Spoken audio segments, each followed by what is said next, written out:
کہ پاکستان کا استحکام اصل میں جس کی ضمانت اس نظریے نے دی کہ جس کی وجہ سے یہ وطن مارد وجود میں آیا، اور وہ نظریہ نہ رنگ کا تھا، نہ نسل کا تھا، نہ زبان کا تھا، نہ لباس کا تھا، نہ قومیت کا تھا، بلکہ وہ نظریہ وہ تھا جب پاکستان بنا اس نعرے کو لگایا گیا، پاکستان کا مطلب کیا؟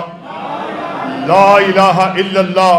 اور اقبال نے اس نظریے کو بیان کر دیا، بازو تیرا توحید کی قوت سے قوی ہے، اسلام تیرا دیس ہے اور تو مصطفی بھی ہے۔